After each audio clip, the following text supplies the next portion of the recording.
Hello, Hussein. How are you? Hi Maya, how are you? I'm fine. I'm fine, thank you. Always nice to see you. And happy holidays. We're recording this during the holiday season. Thank you for taking the time for this because we're going to be starting a series, and it's an important series. It's about the subject of Garofoli applications, which, as you know, are very challenging for a lot of lawyers. They're very technical, very complex. And for people who are starting in this area, it's very overwhelming. So this series will help, hopefully, a lot of lawyers. It will guide them in how to do Garofoli's, and it will give them some very important understanding about these types of applications. And basically, what we wanted to start with today, Hussein, is the talking about the foundation, the case of Garofoli, the history behind these applications, and why we do them, and what is it that we're trying to achieve through a Garofoli application. So I'll let you start, knowing that you are honestly one of the experts on this area. You do a lot of drug cases. I'm just doing a little bit of an intro here for people who don't already know who Hussein Ali is. He's one of the top criminal defense lawyers in Ontario and in the country. You do a lot of drug cases, murder cases, and you win many of your cases, almost all of them. And Garofoli is something that I know you know a lot about. So I'm very happy to have you as a guest for these series. So if we can start maybe with talking about the case of Garofoli.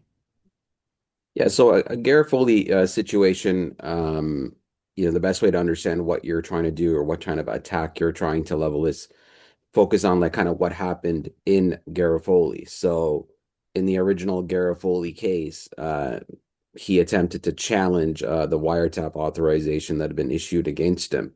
And the gist of what he was saying was um, the affiant had obtained an authorization to intercept his private communications on the basis that an informant had said Garofoli had approached him and offered to, conspire or come up with a scheme to traffic kilograms of cocaine.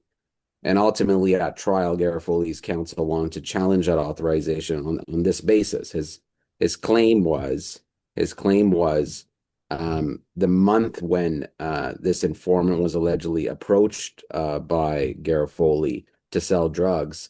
That allegedly happened in Hamilton, I think it was. And he's saying that can't be true because I was living in Florida or in the United States at the time. And importantly, because this is the key, because information in an ITO has to be full, frank, and fair. And if there's anything that's untrue, the affiant will be faulted for it unless they knew it was untrue or they ought to have known that it was untrue. So that's a key distinction here. And in Garofoli, he was able to say, and by the way, I was under investigation for a different offense at the time, a fraud or a conspiracy of some sort. And the officer in charge in that case, who the affiant would have had access to, knew full well that I wasn't in the country during that time. So it was a situation where he was able to show that the main piece of information that was being relied on to get reasonable and probable grounds was false. So that's what happened in Garofoli. That's where the battleground was, and that's where we ended up with all these steps. And that's the case law evolved from there. But ultimately, that's what you're trying to do in a search when you're challenging search warrant. There's a presumption operating against you that the search warrant is valid. That's the presumption you're up against. So ultimately, you're trying to demonstrate that the affiant either lied intentionally or abused the warrant process in some fashion, because ultimately you want to argue at the end of the day to the trial judge, like based on all these violations or lies or violations of the rule to be full, frank, and fair, or intentional lies in the affidavit or some kind of misuse or abuse of the affidavit of the warrant process, that you can't rely on this affiant. And because you can't rely on the affiant, there's no basis to say that anything in the warrant that he wrote amounts to reasonable and probable grounds. Therefore, the warrant's not valid. Therefore, the evidence should be excluded under 24(2). So ultimately, that's the macro approach when you're tackling a search warrant situation. Now, the challenge, though, in these cases is that you mentioned affiant. But most of the times, if not always, the affiant is a cop, is a police officer, right? Yeah, so the affiant almost all the time will be is going to be a police officer conducting an investigation, and that's what you have to appreciate. The officers are put in somewhat of a difficult situation if you think about it. They obviously want to obtain the warrant because they want to act on Right. the information they've obtained, but they're under this requirement because it's an ex parte proceeding because someone's privacy rights are engaged in a judge is being asked to encroach or invade on those privacy interests without that person being there because it's ex parte. They have to be full, frank, and fair. Uh, Other courts have taken it further and said without guile, without strategy. They really have to lay it out bare, the good facts with the bad facts. The problem is, a lot of the times that's not what occurs because the affiant is interested in obtaining the search warrant. So they may omit facts that may undermine their grounds. So, for example, the affiant may want to search a particular location and they may be saying that the accused lives or has access to that location, but they may have some other piece of information from their databases or through the police investigation that suggests they don't live there or they don't have access to that unit or that other people do, and they don't include that information, for example. So they have to be full, frank, and fair, and you're ultimately approaching it from the point of view that they weren't full, frank, and fair. Not that we're saying that all affiants are full, frank, and fair. That's not what we're saying. But to have the proper discipline, to have the proper approach, you're just going to assume that the affiant wasn't full, frank, and fair, and you're going to scrutinize the information to obtain to see whether or not it checks out once you get all the other information to see whether or not there were lies in there or things were skewed in a fashion to benefit the affiants. But Hussein, so this may sound like a naive question, but why would the affiant, especially if he's a cop, why would he not want to be full, frank, and fair? Because sometimes it depends who you're dealing with. It may be an officer writing a warrant for the very first time, like an officer writing a warrant for the very first time. Ultimately, when you do something for the first time, you want to be successful, and you may not appreciate that when we're in court now, we're going to fact check everything that you wrote in that information to obtain. They may not appreciate that the defense is going to get access to the investigative file and be able to show that certain things that you wrote were not true or were changed were written in a way that's completely misleading.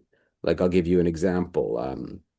We had a case where an officer was trying to get a warrant to search our client's home and car and business, and they were looking for firearms. It was based on an informant tip. So to corroborate what he was saying, he put in there that the accused had prior convictions for possession of a firearm slash weapon. The problem with that is our client had no conviction for possession of a firearm, but they did have a conviction for possession of a weapon, but the weapon was a knife. Hmm. So the affiant never put in the ITO that the weapon in question was a knife. So it was framed in a way, even though technically he was convicted of possession of a Right. weapon, it was not a firearm. So when you put that word firearm in there, obviously that's misleading because that helps the affiant. The affiant gets to say, I have an informant who's given me information that this individual has a firearm, and hey, by the way, they have a conviction for a firearm slash weapon. So that's an exercise, or that's an example of creative writing.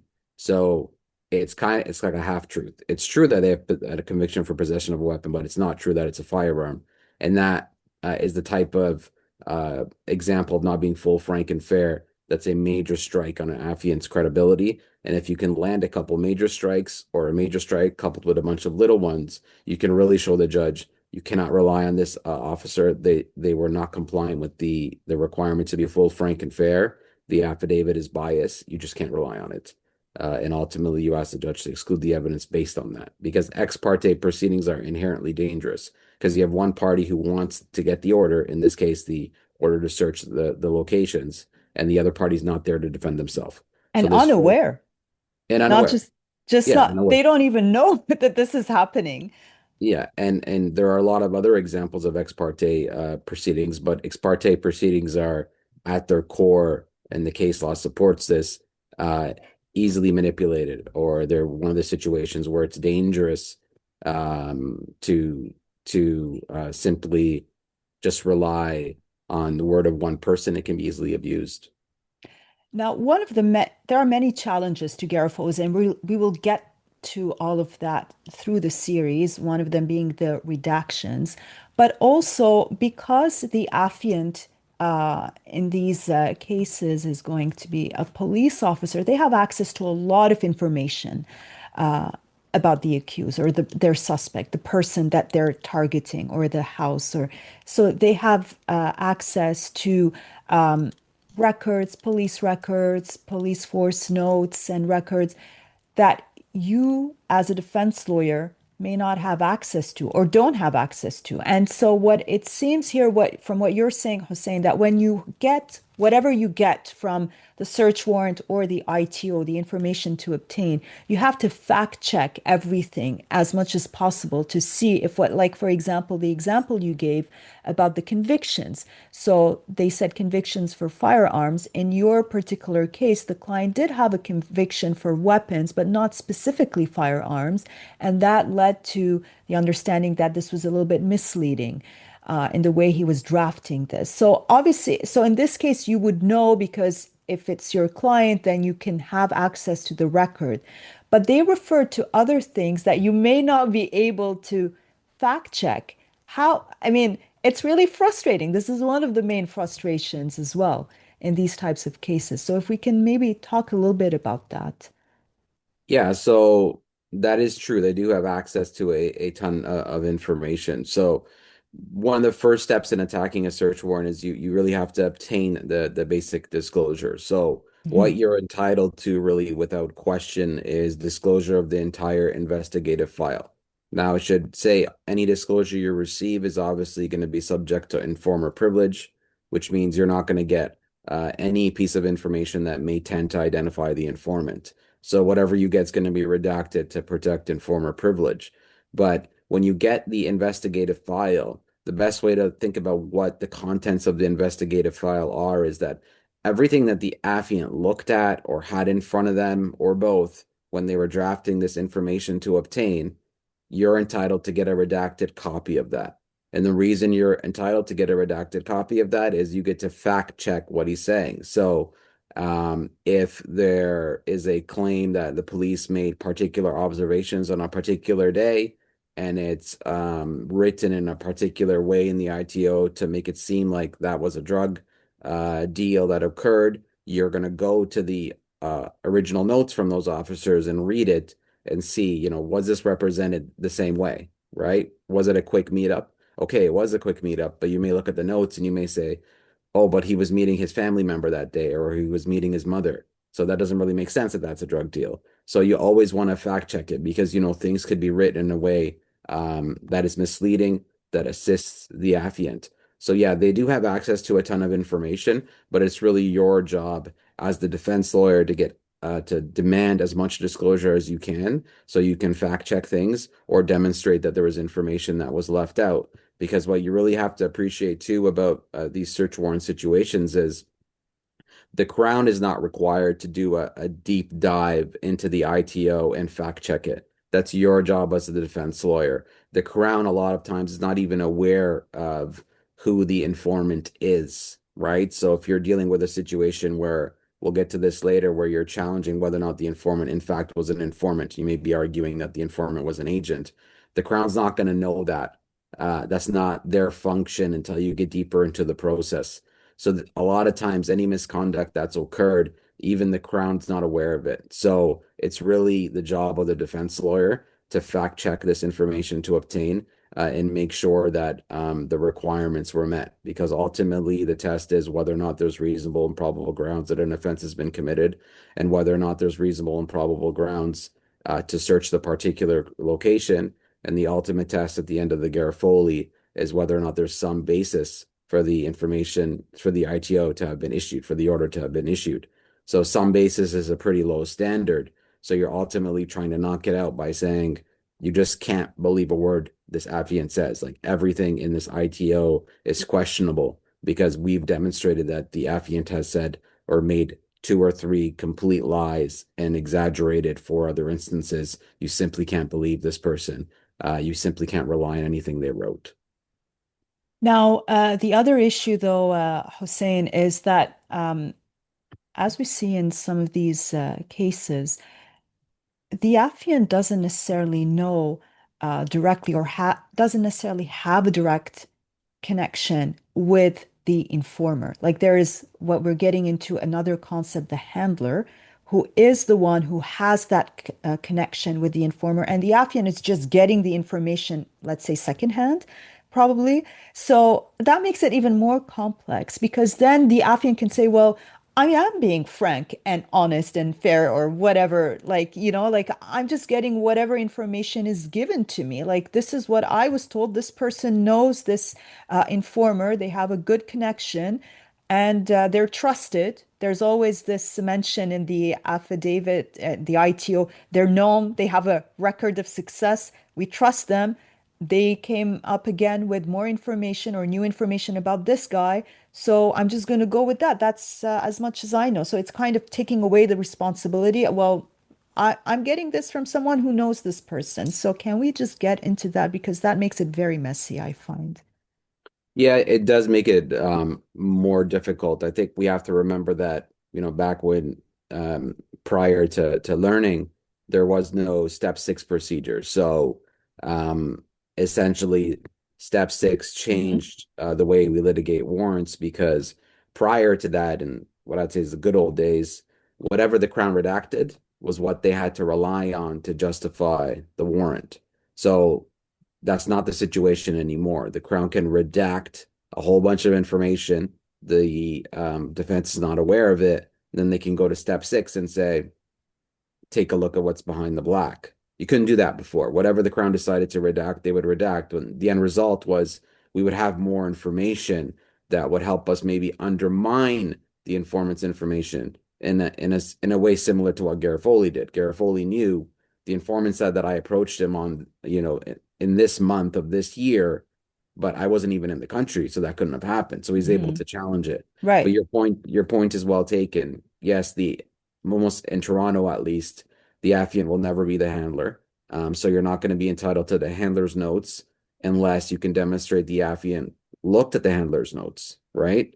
So it is difficult, but the only way to attack it is to figure out what the information is and speak to your client and try to glean more information on what it could be, right? How could this information be true?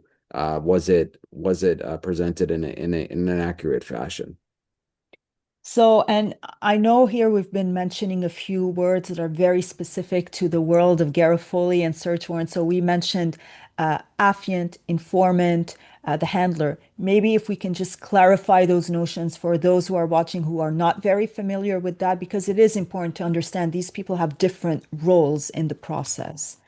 Yeah, so the affiant is the officer who swears the affidavit, the information to obtain. Hmm. So the information to obtain is obviously the written document that allows them to get the actual search warrant, which is the order allowing them to search the particular locations. The handler is the officer who handled the informant. So the officer who actually spoke with the informant, who got the information from the informant, who gave the informant whatever money or consideration they were looking for. So that's what the handler is.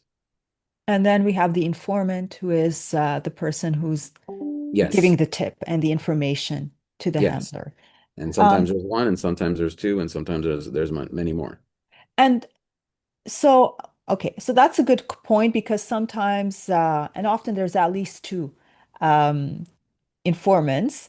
And how much does that make the situation more complex? Yeah, you get much higher degrees of difficulty when you Hmm. have multiple informants, when you have informants, like you said, with proven track records of success. Now you're really getting in a situation where you have to dig really deep to try to show there's something fishy going on here. Because if you have a reliable informant and you have multiple informants saying the same thing, free of influence, free of speaking to each other, now you have a real problem. Because ultimately, when the judge is saying, is there some basis for this warrant to have issued, they're going to say yes, unless you can really deliver a knockout punch to the affiant's credibility. But how can you really confirm that these different informants do not know each other and do not, apart from obviously probably it will be mentioned in the ITO that they don't know each other, but that may not be true, right? Like how can you do that? Because everything is redacted here. You won't have access to their names. You don't know their identity. You don't know who they are. And you just have to rely simply on the fact that it is mentioned, well, they don't know each other. Um, Yeah, so you're right. A lot of the times you're not going to be able to prove that the actual informant information itself is false, like they did in Garofoli. But you may be able, through your own investigation, to demonstrate that there's some other major lie in the information to obtain that knocks out the affiant's credibility. So I'll give you another example. yeah. We had a case where the officers had, I forgot what the exact detail of the information was, but it was something to do with guns and drugs at a particular apartment. And part of the basis for them to rely on the accused residing in a particular apartment was they said that his vehicle was parked in a parking spot associated to a particular unit. So they were trying to get in the particular unit. They said he was in spot 26. We checked with building management. We saw the car in that spot on this day, and building management said that this spot is connected with this unit. Therefore, there's a reason to believe, there's grounds to believe that that's the accused unit within the building. The problem there was, so they remember they have the informant information that this, or the informant's information, multiple informants, that this individual was selling drugs or had a firearm. The problem with that claim was the accused had taken his car that day to get repaired at a mechanic shop, and the mechanic had records that the car was in his possession on that particular day. So that was just a complete lie. Mhm. So that didn't happen. The officers did not observe the car on that day. It was never parked in that spot. And that's a material lie. And based on that, the judge is like, I cannot believe anything this officer says because this is something that's not true. So a deliberate falsehood was put in this ITO. So I'm not accepting anything the affiant wrote. So I don't believe you anymore, in essence. So Yeah. you're looking to knock out the affiant really through most of the time through other information or other things that are in the ITO that you can demonstrate are false, unless you get insight into the informants are through your clients, which is an appropriate investigation to take when you're just simply trying to challenge the basis for the warrant. Unless you can figure it out with your client who these informants are, you're probably right. You're not going to be able to demonstrate that they weren't independent of each other for the most part. But you can, through your own investigation, demonstrate that there are other major lies in what happened. And then the only other alternative is to demonstrate or to argue that these informants were agents. So agents, we might as well deal with it now, are not entitled to informant privilege. So the law, in essence, says if you're an informant, meaning you participate in criminal activity and now you're giving us information that helps us stop criminal activity, we appreciate that and we'll protect you to the full extent of the law. But we don't protect individuals who are police agents who are basically directed and but for the police direction are engaging in additional or creating additional crimes. So the most simplest example is if someone bought drugs off somebody and then they went to the police and said, I bought drugs off John Doe on this particular day, the police will say, "Thank you, you're an informant. We're going to protect you. You want to have privilege, we'll protect you." That's a classic informer situation. It's different if that individual had approached the police and said, I bought drugs off John Doe a year and a half ago. And the police say, well, that information's stale. We can't really act on it. It's not current. But how about you go buy drugs off them again and then come back and tell us if they're still selling? That's an agent. So that's someone who's been directed by the police to, in essence, create more crime. Another drug deal happened because of the direction of the police. So that's not what we want as a society, and we don't protect those individuals. So in your situation, and we'll dig deeper into this later, when you're attacking these really difficult situations with multiple informants, an ITO that appears on its face to be perfect, you're really trying to see whether or not there's an argument here that these individuals were, well, this individual or individuals were used as agents to knock out their privilege. Because ultimately, even if they're used as agents, the ultimate result is the Crown's never going to tell you who they are. It's just going to be a mistake done by the officers and the case will be over. because you're never going to have a situation where the Crown says, you know what, they were an agent. Here's their name. Here's their identity. That's not going to happen. They're gonna have to um, stay that case. And the reason why you're never going to get their names is because they're probably going to continue to help the police in the future or work with them, or Well, the reality is, this is life and death, right? So when we're talking about informant privilege, it really is about life and death. yeah. And there have been multiple cases where, individuals have killed people because they thought they were informants. So informants' lives are at risk, their families' lives are at risk, and the law will do everything in its power to protect informants as a result. So if a particular officer ended up utilizing an informant as an agent, just because they did that isn't a reason why, the state's going to just out this person now and risk their lives. There just simply isn't going to happen. It wouldn't make sense for that to happen. Well, since we're talking though about the agent, one thing that will be important here and relevant though is about the informant is their criminal record, because an informant can also have a criminal record. And funny enough, in many of these cases, they do have a criminal record. But what the information that we get in the ITO is that they do have a criminal record, but it doesn't include um, public mischief or fraud or like basically crimes of deceit and dishonesty. But it doesn't go into more than that. But what I find is relevant is you want to know if they have convictions for drug trafficking and for similar, or for example, guns and weapons, because that is important. That will be relevant. And you want to know if they currently have outstanding charges and if they're in any kind of deal that would put them in a situation where they are becoming agents, right? Or they're getting something, a favor from the police. But like we don't get much information about their records. It's very general. So what do we do in this case? Do we ask for that or do we fight to get more information? Do we fight to get the record? Well, you're never getting the record because that would Yeah. obviously identify who they are, right? So the best you're going to do when you're at the actual hearing, you can always request for a redacted copy of the Mhm. record, so unredacted copy of the record to be presented to the trial Right. judge, to the motion judge, so they can compare in contrast, right? So that's a strategy that's done there. If you feel that the affiant hasn't been forthcoming with the record of the particular informant. But yeah, you're right. Most of the times informants are involved in criminal activity. They're in the Yeah. game, so to speak, and they will have records.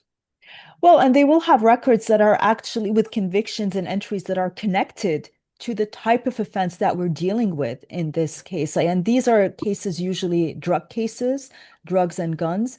And the informant is usually someone who either is a someone who buys drugs off of the person that they're trying to tip off, or they themselves are involved in this and it's competition. They want to get. I mean, there are different reasons. So, I mean, I find the record and more details about the record should be important here in this case.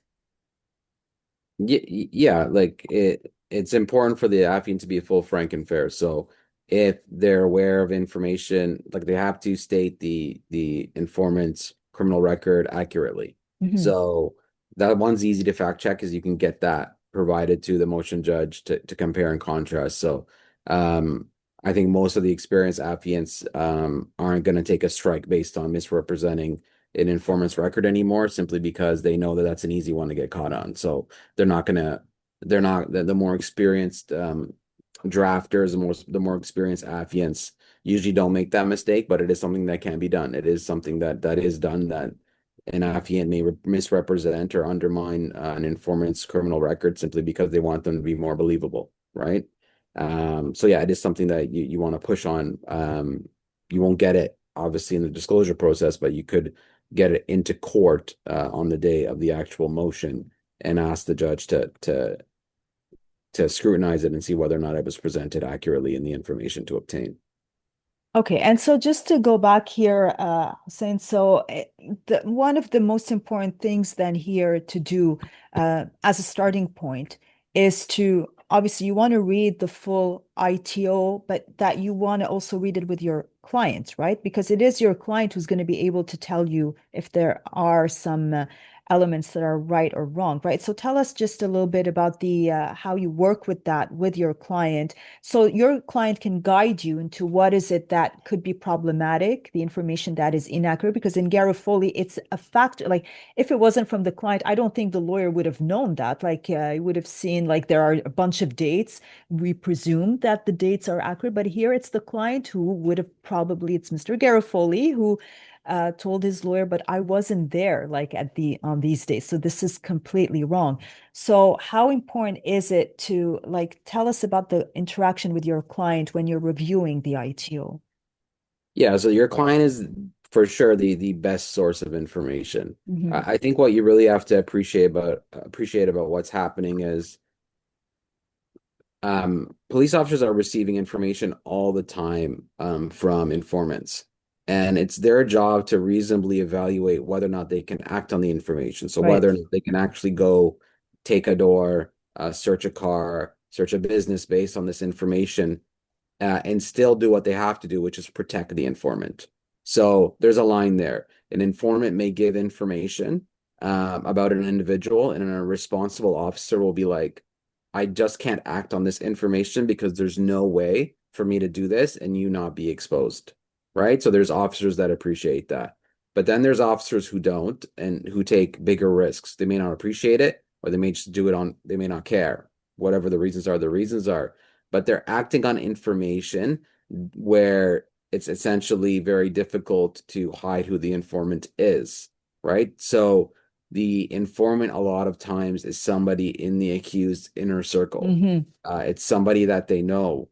And that's why the accused is really the best source of information, because ultimately you want to not you're not just doing a facial attack, meaning you're not just saying, the on its face the ITO doesn't state reasonable and probable grounds. On its face there's no basis for this warrant to have issued. You want to do a subfacial attack, right? So you want to actually say this piece of information here is inaccurate, and that could be the information provided by the informant. So that's what Garofoli did. He did a subfacial attack. He said, no, this claim here that I approached this individual in this month of this year and offered to, sell drugs to him is false. So you knock that out. So what happens at the hearing is that piece of information is excised. So it's not part of the warrant anymore. So when the judge is ultimately looking at what's left, all the information you've knocked out, they're saying, is there some basis for this warrant to have Your issued? issue. Yeah. You want to say there is no basis anymore because I've knocked it out.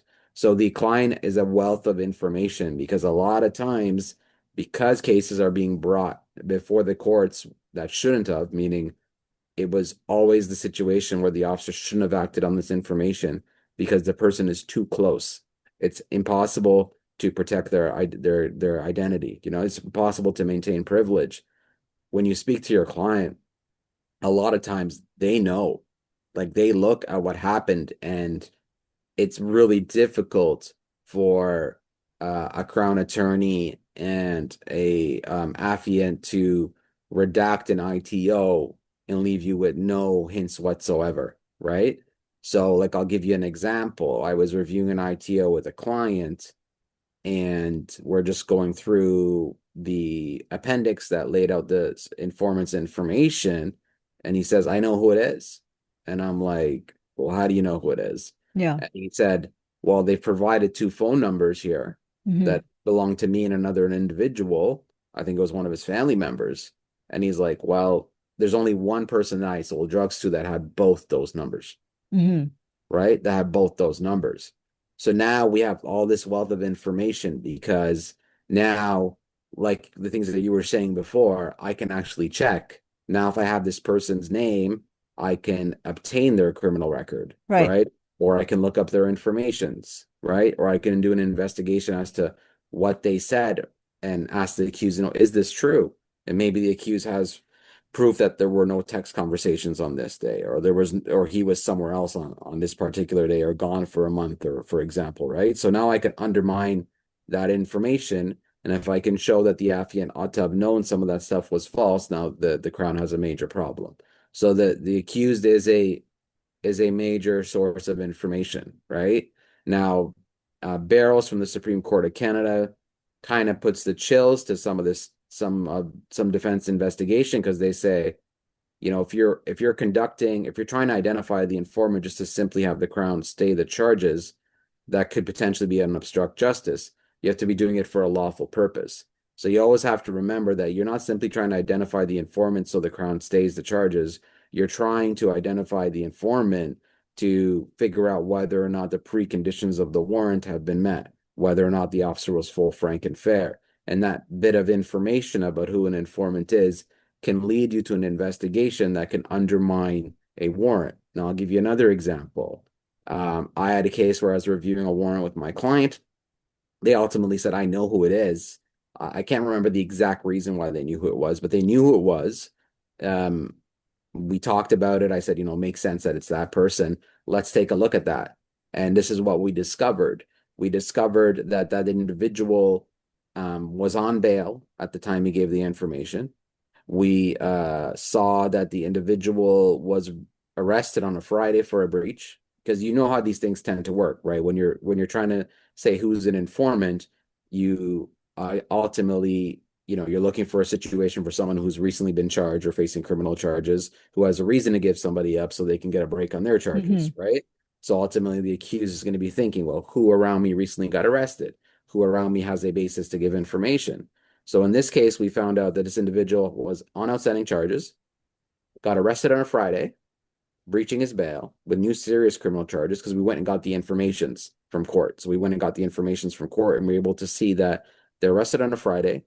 You know, everybody knows what happens when you go to court on Saturday Hmm. on a 524 situation. They simply say, come back on Monday. Yeah, That's not what happened here.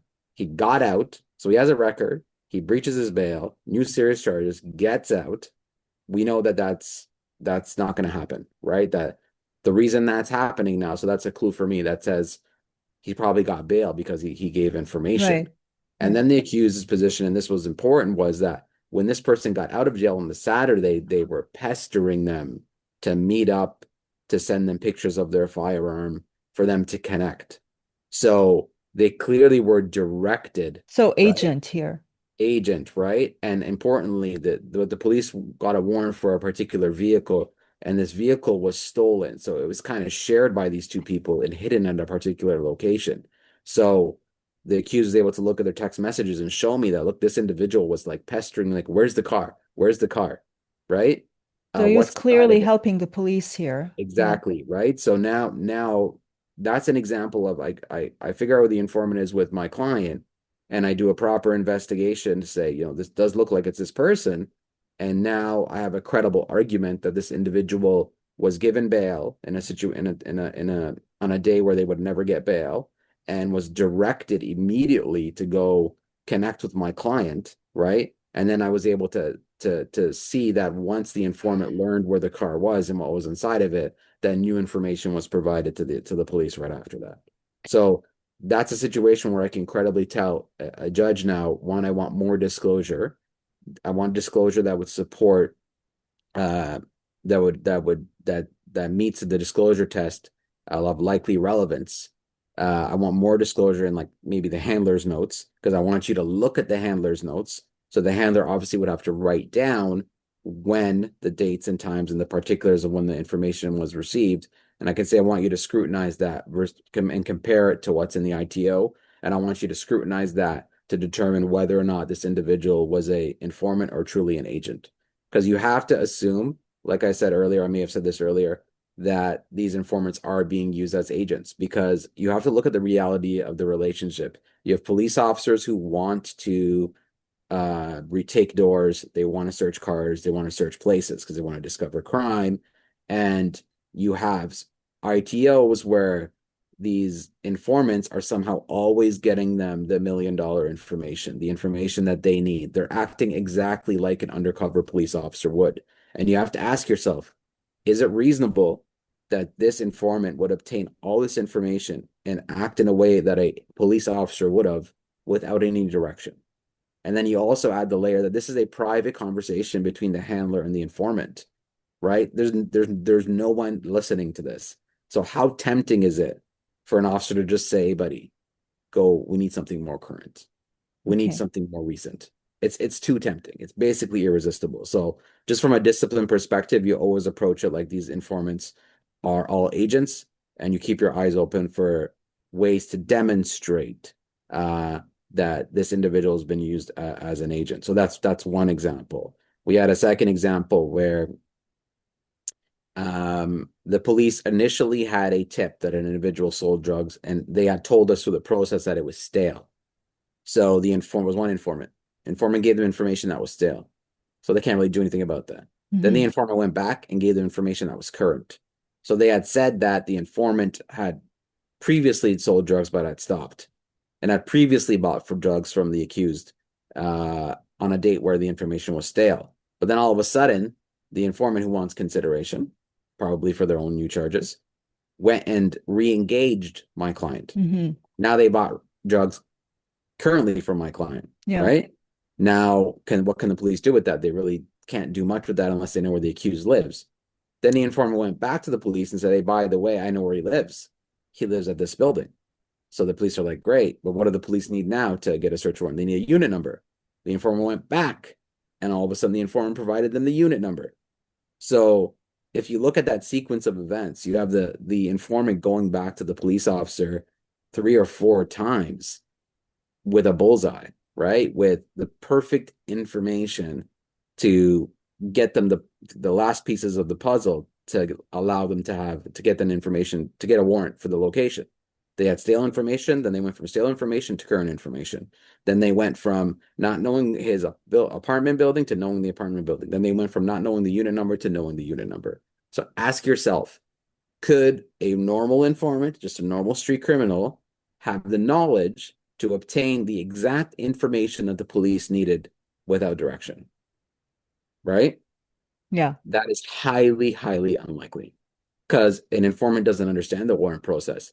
They don't know what goes in an ITO. Yeah. They don't understand these concepts. Yeah. So that's a situation where I'm able to, on its face, even without even interacting without the client even telling me I think I know who the person is, just on how it transpired, be able to point out that I think this is an agent situation and the court has to really do an inquiry as to whether or not this individual is an agent. And you can read Sandu from the Court of Appeal for the exact procedure. I think it'll be different, but if you can demonstrate that there's a basis to believe that the informant's an agent, now you're going to end up in a Bassi hearing and you're going to ask the judge to question the handler in camera, and you're going to present a series of questions to the judge, and they're going to, along with their own questions, question the handler to dig into whether or not this individual was an agent, right? Hmm. So that's where you're trying to go. So these are all practical examples, and your clients of major assistance and taking it a step further. Because if you're just going to do a simple, I'm going to look at the ITO, I'm going to compare it to the notes, there's no obvious lie, that's only going to get you so far. Because when you're dealing with the more experienced teams in Toronto, or officers who write warrants all the time, their warrants are really top quality.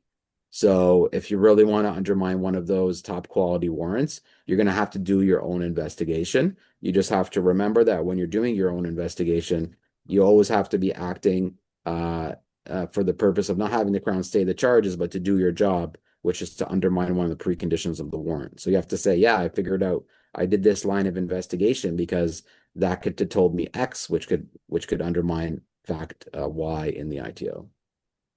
Okay, so this is really a very good advice here. So the most important thing as starting point is when you're reviewing the ITO, you have to review it with your client, get as much information as possible, get some insights from the client because the client is going to be able also to sometimes tell you what facts there or information is or is not accurate or can help you, like you said, sometimes identify who the informant is, um, a- and just question, like not just read the ITO just like that, like you said, and compare it with the police notes. You really have to ask yourself, is this information, like you said, that's coming from the informant? Would they have known this if there were no directives or like requests from the police, like, well, we need more. Can you get us more? Like, is this something that they would really have known on their own without being pushed more a bit by the police? I guess, is that fair to summarize a bit what you were trying Yeah, to say, you Hussein? always have to be looking at it that way, right? So you Yeah. always have to remember that the larger realities, right? The larger realities is if you look at this informant police officer relationship, there's a significant amount of temptation to direct somebody to go get certain information. It's a private conversation. Both parties have a reason to keep it a secret. Why wouldn't they do it? Right? They're both motivated. The informant wants either the money or the consideration on their charges, right? So they want the officers to score and seize drugs and guns, and the officer obviously wants to seize drugs and guns. So it's two Yeah. parties. Yeah. So there's good reason to believe like, yeah, you're both interested in this outcome, and you'll both probably do whatever you need to make it happen. So I think a good question to always keep in mind is like, why would they contact the police and tell them this information in the first place? Because many of these investigations actually start with tips that they get. Like probably, especially when we're dealing, in some cases, we're dealing with individuals who don't, the accused eventually or their suspect doesn't even have a record. So I think the question here is like, well, why is the informant telling the police about this guy who doesn't have a record that, well, I know information about them that they're involved with that and start with that, like try to understand why they would say that. But this becomes, and I think that will be the last point we'll get into today, and we'll continue in the next episode, Hussein. But then that becomes a little bit more complicated again when you have multiple informants giving kind of the same broad information that I know this guy, usually it's a blackmail with this street name. I know they're selling drugs in this city.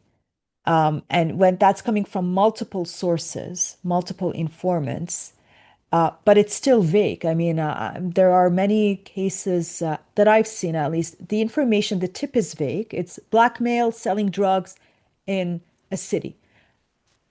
There are lots of blackmails who can fit that criteria, and they have a street name. The street name is also very common sometimes. But when it's coming from multiple informants, more or less the same information, that makes it a little bit more suspicious, no? Yeah, like there's obviously higher degrees of difficulty, and yeah, the more informants you have, the bigger problem you have on your Yeah. hands, right? Because like I said, in those situations, you're gonna have to dig deep and really try to figure out and demonstrate that there's some kind of a lie here, right? And it may not, like I said, it's not gonna always be directly related to the information given by the informant, like it was in Garofoli. It could be something collateral to it, right? Like the car example. The car wasn't there that day in that Hmm. example that we gave. And um I was always taught that, if you don't need a million lies, you just need one really good one.